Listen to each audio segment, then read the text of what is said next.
Hi everyone, welcome to another edition of Family Matters. I'm very excited for this guest. And, well, viewers will know I'm excited about all the guests I have on because they're amazing people. But we're returning to Canada. I'm very pleased to introduce to you all Amanda Achtman. Amanda, first and foremost, welcome. Thank you for having me. Hey, look, you have a CV and accreditations as long as my arm and arms, but I thought a few things just to situate you for viewers. You are the creator of the Dying to Meet You project. We're going to have to talk about that because, amongst other things, Amanda, I love a good double entendre. But yeah, the creator of the Dying to Meet You project. She works for the Canadian Physicians for Life. Like me, she studied political philosophy or political theory. But unlike me, you have studied at the Pontifical Gregorian University. So you're a smart cookie. Hope so. After all those studies. Absolutely. Well, we should actually touch on a little bit of that, but we're here today because, euthanasia is a major issue between our two countries. In Canada, as you'll be able to elucidate better for our viewers, is continuing to expand. I think I was reading today that now 1 in 20 Canadians is dying via euthanasia. And here in New Zealand, we are seeing a push to expand the law. So was really just hoping to touch into your experience and knowledge because you spend a lot of time advocating in this space. But I thought I might start philosophically because you have done those studies, and a big part of what you write and talk about is dignity and human dignity. And it's something that we talk about often, but why is human dignity important? Where does even the concept come from? Sure. Well, I think first and foremost, I'll speak about experience because we come to learn these things really experientially in our own lives and in our own families and in our own relationships. And many people wonder why I, as a young person, would get interested in this task of preventing euthanasia and encouraging hope. And in particular, I trace it to a few personal and family relationships. For example, I had a little brother who was just 7 months old when he died. He was born really premature and he lived a short life. And growing up, my parents wanted to make sure that we would remember him. So even though he never spoke or walked or did many of the things that we get to do as we grow up and lead our lives, he really existed. He was really my brother. And so that was a kind of early experience of cherishing this person who mysteriously related to me, belonged to our family, and yet, in some respects, some might say, well, what was the purpose of his life? What sense did such a short life have? And then when I grew up, I had the gift of living with my grandfather in our home. So when I was in high school and my early university years, my, at the time, last living grandparent moved in with us. And it was in those years that he was living with us that we had a wonderful relationship. He was kind of my intellectual sparring partner in a big way. And then it was in those years that the Canadian government started talking about legalizing euthanasia for those whose deaths are reasonably foreseeable. And given that my grandfather at that stage was in his late 80s and early 90s, I thought, well, this means people like him. And so this concerns me personally, because again, a question of what is the value of an elderly person? Can we see it? Can we tell it? Can we detect it?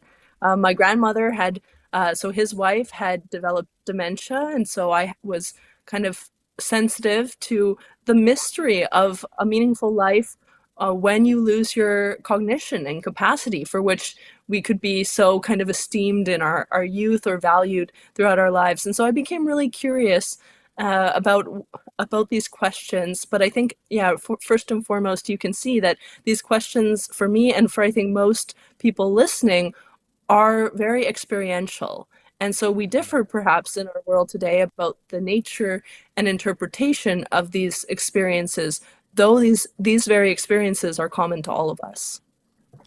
Well, thank you for sharing that because actually these are always, I find, very deeply personal stories and experiences, but for me personally, that really illustrates the humanity first and foremost. But I liked what you said about existence. So when you referenced your brother, he existed, and that's probably for me, and I'd welcome your comment, is why human dignity is important. It is about existence. It's not whether you are old or young, have these capabilities or not. It's just that you exist, and therefore, in existence, you have a dignity which needs to be protected. It's a beautiful and deeply humanizing reflection. And since you also enjoy political theory and the philosophy of the human person, I'll mention a particular thinker who I love, who likes to speak on this. He wrote about how, first I'll mention his name is Robert Spemann, this German philosopher. And in one of his books titled Persons, he has a chapter devoted to how the human person is the kind of being who's able to say, it always will have been the case that such and such was a fact. And so, for example, you and I could enjoy a glass of wine at a restaurant after a conference and we're with everyone and it always will have been that at the end of that conference we all had a glass of wine and we're kind of reminiscing on what we had learned and that the fact that we spent that particular date and that time is just kind of forever and for all time the case. And I think that speaks to kind of the uniqueness of human life, of human memory. And even if someone cannot remember for themselves, it doesn't change the fact of their existence, the fact that they were really part of life and involved in our lives in a certain way. So it takes kind of a sensitivity to the full amplitude of reality to realize that we exist in these different modes that are deeper and richer than might meet the eye in a world that has become dominated by maybe commercialism or superficiality. But really, when we think about what is most meaningful and deep in our lives, I think we can find that it's those moments where we go, well, it always will have been that we gathered for that event, that this person was in our life, that we got to have this reunion, and that's something beautiful. It is, and I'm not going to take us down this tangent too far, but I've had several deaths in the family recently, and elderly parents and parents-in-law. But it's exactly why I would argue we mourn and we feel sorrow because of what has been. It's those memories of a father to a son or whatever. In my case, it's just it has been, and that's why we mourn. But that is quite profound, actually. It's good to be reminded of it. So why then is, we've touched on a little bit of that notion of humanity and dignity. Why is it that we're seeing then in the likes of Canada, and we certainly have it here in New Zealand, a culture of death and anti-dignity, I would argue, despite them using that word often, dignity and death. Why is it this culture of death seems to be attractive to people? It's an important question because euthanasia, assisted suicide, assisted dying, all these different names by which it's known. In Canada, it's often referred to as MAID, the acronym for medical aided dying. And so this sort of desensitization has happened. Not only is it exceptional or a last resort, as it might have been thought it would be some years ago, but it's becoming increasingly glamorized and romanticized, kind of put forward as the ideal way to die. And so this is very curious, and this is what we now have to contend with. So much so in Canada that euthanasia accounts for like the euthanasia accounts for about 5% of deaths. It's the fifth leading cause of death. In parts of the country, it's up to 11.4% of deaths. More than 70,000 Canadians have been killed by doctors or nurses in hospitals and homes since it was legalized. And when the government conducts an annual survey asking people for the leading kind of suffering leading to their request, the leading reasons that people give are not actually loss of dignity or pain or the fear of pain or concern about being a burden. All of those are on the list. But the very, very top response, according to people's own admission in this government survey, is a loss of ability to engage in meaningful life activities. Loss of ability to engage in meaningful life activities. And so it's important for us to unpack that. What does it mean to lead a meaningful life? Does the human person ever lose the capacity for meaningful activities? And what does that really mean? What kinds of activities are we doing all our lives long? And can we prepare and protect ourselves against the vicissitudes of life, against whatever we might suffer, so that we can be sufficiently resilient to not lose all sense of our value and purpose when we are unable to do certain things that we strongly anchor our identity in. I mean, how do you respond then to those who say, look, it still is my choice, though, that if I don't see meaning and purpose in my life, that's for me to determine, not an Amanda, not a Simon, not Robert. How do you respond to people on that front? Whenever someone speaks that way, it's very concerning because it betrays an insecurity that there is anyone who is going to push back and express a concern like, "No, I don't want you to go."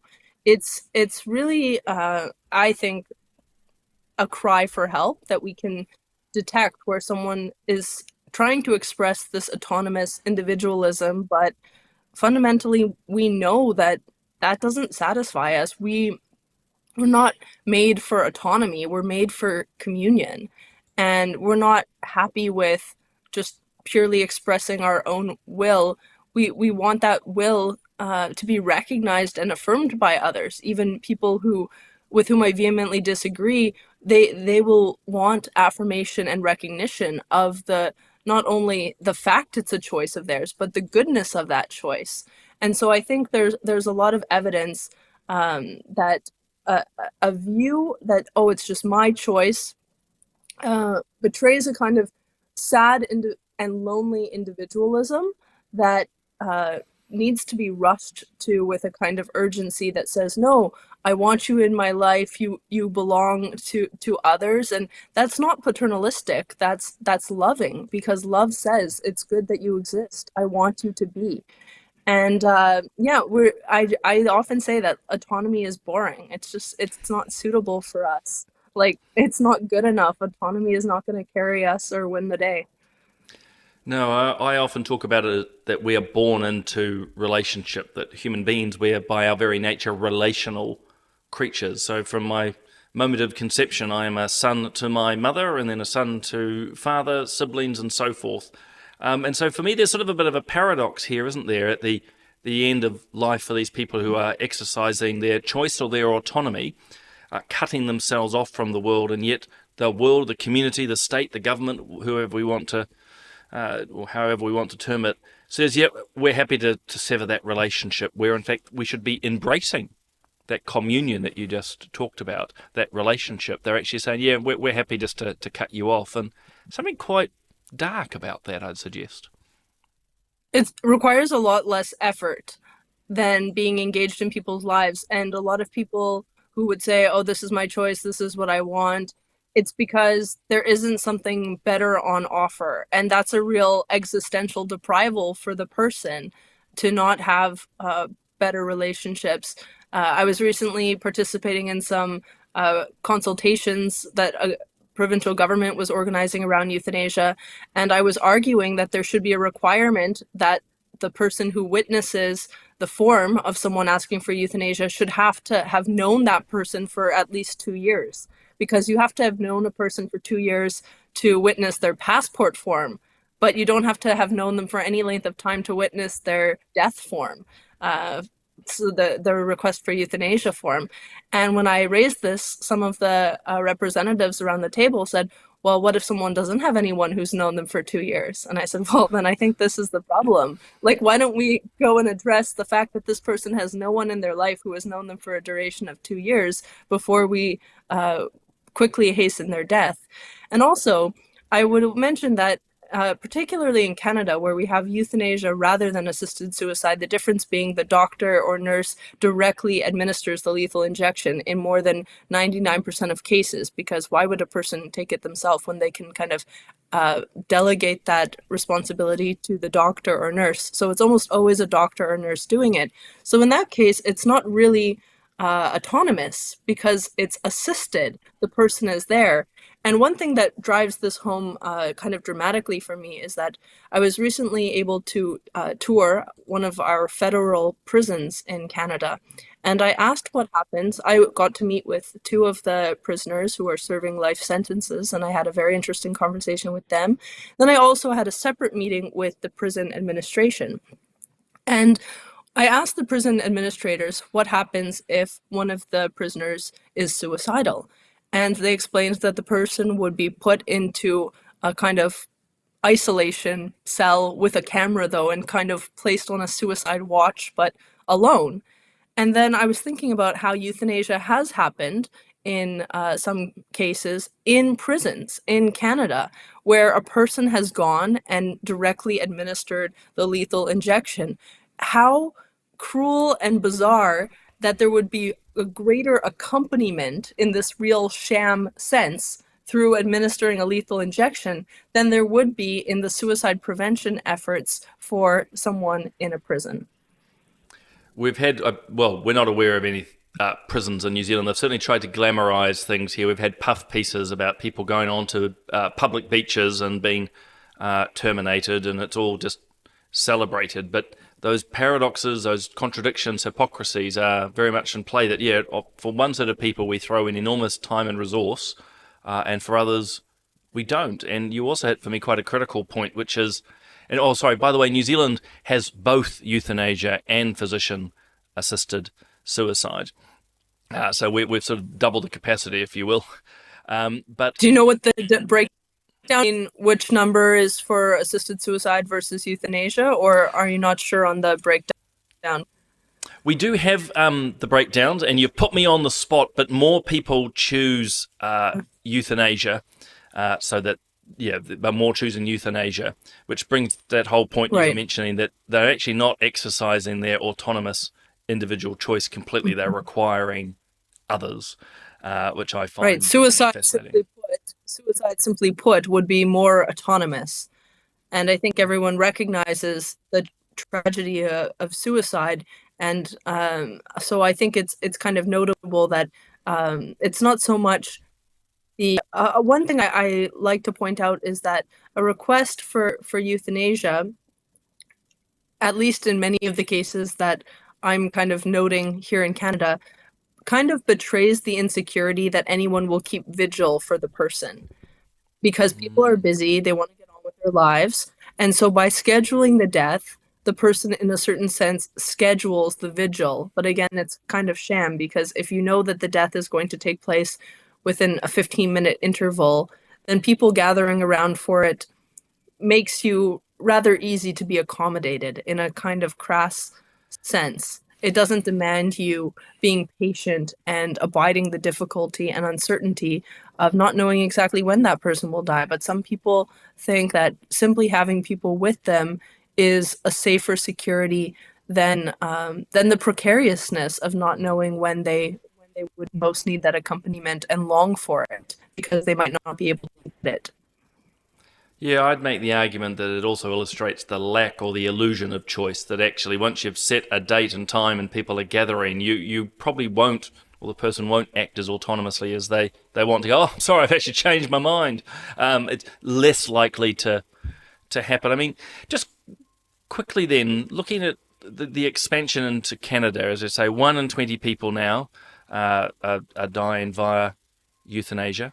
But also you're seeing, well, certainly reports coming out of people being encouraged to take their lives because it's financially more prudent. I think I've seen cases as that veterans are being told, look, it's cheaper if you just shuffle off. Same with people with disabilities. You'd save us a lot of money. Here in New Zealand, we literally have pro-death advocates saying, look, it's much, much cheaper to euthanize someone. Are you able to give our viewers a bit of an insight of what's happening? With respect to the veterans, I think what we specifically heard cases of were veterans calling Veterans Affairs service agents, who are not doctors and nurses, who therefore were acting against the existing law because technically only doctors and nurses are exempted from the criminal code offense of homicide and from raising the suggestion and counseling people to this. But yeah, veterans were calling Veterans Affairs service agents seeking help with something like PTSD or other kind of related injuries. And one of the veterans was told that they could consider made, because it would be better than blowing his brains out against a wall. Like, it was put to him like that, that this would be a cleaner, more acceptable way than were he to commit suicide. And so I'm not sure what all of the other cases with veterans were, but we know that it was a pattern across Veterans Affairs, which became very scandalous and even led to some of these veterans leaving the country because they couldn't bear to stay in Canada, the country for which they had served and given so much, treating them in this way, which is so crushing, even as I think about it now. And about the financial calculation, I do think that first and foremost, the crisis is that people individually are supporting this more than sinister government motives. Uh, we see a kind of um, real crisis of self-esteem among people who think that their lives are not respectable or not dignified anymore, and that's just so sad. And that's actually the real cultural crisis at root. Nevertheless, there certainly have been government calculations, and before the euthanasia expansion law, at the time it was called Bill C7, was ushered in, the parliamentary budget officer actually published a cost savings estimate document of what money would be saved by the federal government if this law was enacted, and Gosh. projecting how many more people would proceed with it. And that was particularly chilling for me because I have traveled to some of the former Nazi euthanasia centers in Europe. And while I was visiting one of them, called Hardtime Castle, just outside of, a little ways outside of Vienna, and not far from the town in which Hitler grew up, and there's this beautiful 400-year-old Renaissance castle that was expropriated and turned into a killing center. And inside there, there's a large blown up version of a cost savings estimate, all in German. Guide explained it to me, showing how much money would be saved if X number of persons with disabilities were prevented from living 10 years longer. And as soon as I saw that, I thought about these parliamentary budget officer documents, and how devastating it is when we think that people are to serve the economy rather than the economy to serve the people, as our understanding of the common good would clarify the order of things. And it's never in the benefit of others to be killed, even if they say so and even if they ask for it. It's particularly in those moments of them saying so and them asking for it that we have to hear and heed this cry of the heart and respond with the suicide prevention that everybody deserves. It's one of the big debates that continues here, to draw on what you've said. I mean, first and foremost, I mean, that's utilitarianism right up front, isn't it? What is the benefit of you to society, as you say? What monies can and cannot be saved, and a terrible but a good parallel. But we're certainly finding in New Zealand there's definitely a right to euthanasia and physician-assisted suicide now, but we don't have the simultaneous right to good palliative care, nor do we have the funding, which I suspect is probably an issue in Canada as well. Or do you have a fully funded palliative care system? We definitely have inadequate provision of palliative care. There's all different numbers, but it's certainly not adequate. And even apart from palliative care, so many people do not have a family doctor to begin with. And so we have a massive healthcare crisis on so many levels. And the federal government says, even if you do not have a family doctor, we will send a maid provider to a rural area to do your provision. So even if you don't have a family doctor, we'll send someone to some remote area to kill you, is the kind of It's public health website in my country. It's so absolutely bizarre, and I think it's up to us to say, yeah, we're not going to stand for this. This does not cut it. This is not our public health care. This is not healthcare. Uh, this is just such a tragedy of a massive scale, and it's also wreaking so much havoc on the disability community, because what Canada did in 2021 was expand euthanasia to people whose deaths are not reasonably foreseeable. And that was done on the basis of equality, because people can be suffering for all kinds of reasons, not only because they're dying. And so euthanasia was expanded to people whose death is not reasonably foreseeable, which was specifically disabled people. And at the same time, euthanasia was going to be expanded to people with mental illness as a sole underlying condition. Well, that piece of it was staved off temporarily. However, persons with mental health challenges are still being euthanized. I would say most people who ask for euthanasia have some mental health challenge, because if you express the intention to that, or if you are asking to have a doctor or nurse prematurely end your life, you need and deserve some, I would say, mental health support in your life. And so, what we have enacted now is that if you are in a wheelchair, if you use a wheelchair and you are depressed, you qualify for euthanasia. But if you're only depressed, you don't. And that's what demonstrates how radically dehumanizing of persons with disabilities our currently enacted euthanasia expansion is, and why persons with disabilities are increasingly terrified, but really everyone's getting more and more terrified to go to the hospital. I mean, every article about euthanasia has the same photo. You never see photos of people. You just see a photo of a needle, of an IV. Those are of hands. Those are the most common. So then whenever you have to go get an IV, it's going to start to be even more creepy, because this is the association in every article, the most normal thing to have to. And yet when you start to see this in every newspaper article about MAID, it just ruptures that doctor patient relationship and drastically undermines trust in devastating ways. Oh, it's that cloak of sort of medical care that's misused. I used to argue when I opposed euthanasia here that you might as well get your lawyer to do it. It's not actually particularly difficult. And after they've terminated you, and by the way, we're saying this in dark humour. It's like once they've terminated you, then they can sign off all your documents. But this medical cloak that's been put around the terminating of people's lives, as you say, creating a lot of fear. And I know it myself, having visited hospitals quite a bit. There are people who are going, well, is the doctor coming to help me or kill me? Because you're right, the IV imagery is ubiquitous. It's the same here in New Zealand, as to the prioritising of our medical professionals and health professionals around the likes of euthanasia. And not to take us down the rabbit hole, but we also have it around abortion as well. This culture of death gets prioritised over so much other health care.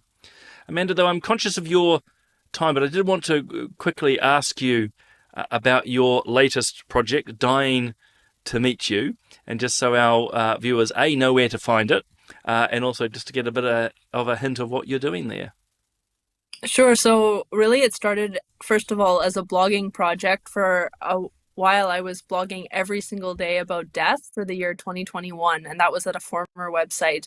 And that was kind of my own catharsis as I was seeing the expansion of euthanasia in Canada and working to prevent it. I thought, what can I do to personally change the culture in Canada? Because I started to think, well, we don't even so much have a culture of death as we're starting to have death with no culture. We need cultural renewal when it comes to the topics of death and dying. So, step by step, I've now developed this broader cultural project called Dying to Meet You. And you can learn more at dyingtomeetyou.com. And it's really a mix of short films, events, writing, and speaking, all in this effort to humanize our conversations around suffering, death, meaning, and hope. So, a definitely key part of it are the short films I release. One of the most viral short films features a man named Roger who was offered euthanasia repeatedly in the hospital, though he does not want it. And he lives with several disabilities and is fighting to live. And as he shares in the video, he's not religious, and you don't need to be religious to be against being killed. And so he's a strong spokesperson about the value of life and in defense of his own life against this kind of encroaching devaluing that he experiences under our current euthanasia regime. And I've done other kind of short films with different people, including an Indigenous woman, also a woman in Canada from my hometown named Christine, who in her 80s, after having always discouraged her own children from getting tattoos, she decided to get a tattoo herself that said, "Don't euthanize me," in her Gosh. 80s. So, because she thought if she just had it on a card, she might lose track of it. So she wanted to be very emphatic and got that tattooed. And she said doctors and nurses would give her a thumbs up and things like this for taking a stand and defending herself. So lots of short films because I think that there are a lot of people who are being discarded, dismissed, and discounted. Just today, I was waiting for the bus and I saw a retirement home advertising, and it said, "Come lead like a flourishing and elegant lifestyle." That's what it said. And then the image on this huge like billboard outside of the retirement residence was a living room with a piano and seven chairs. And everything was empty. There were no people, not a person in any of the living room chairs, and not a person at the piano. And I thought, what kind of elegant, flourishing lifestyle is this advertising with no people in it and no seniors to be seen? And it's just bizarre. Like it's a chain of retirement residences that doesn't even show the people who it's purporting to serve and advertise to. And I think, yeah, this is why we're becoming such a euthanasia society, because if you only see the elderly's hands in euthanasia articles and not even faces, or The Economist magazine just came out with a sort of cover story in support of the UK legalizing euthanasia, and it was an empty bed. It's always a little bit of a red flag uh, when you see the emptiness. Uh, we have to be sensitive to what's missing, what's not there, and let that guide our curiosity about what might be the form of dehumanization in our own time. I think it's a marvelous example that you've given us about the retirement home. You'd probably want to sack the marketing agency, but it is that theme I think that you've touched on the whole way through, which is that we are human. And we need to humanize these experiences, not go the other way. And we've certainly had the same here. We're probably paralleling what you've had in Canada. Lots of euphemisms. The imagery you talk about is the same here. We're not allowed to mention what the drugs are that are used. There's very little to any discussion of actually what happens. There's no discussion of how family feel minutes and days afterwards and they realize they've terminated a loved one. All of that is just silenced, and that in itself screams very loudly to me. But it's that Mhm. lack of humanity that's in play. Amanda, I'm conscious I've taken an enormous amount of your time. Can I say a big thank you from down under to you there in Canada for taking the time to speak with me and share your insights, but also for the important and very important advocacy that you're leading. Thank you. It's a joy to do it. And though these are heavy topics, honestly, they give me life and a lot of energy because it's such a gift to talk about the things that ultimately count. And death brings us to these questions of ultimate significance, meaning, and depth. And so it's actually a real basis for encouragement. And as we know, it's not enough for us to just have hope ourselves. We also need to radiate that hope into the wider society so that it can be real and not just an abstraction for those most hungry for it. So thank you for the occasion to delve into some of these things, and I wish you all the best over there. Thanks so much. Thanks, Amanda.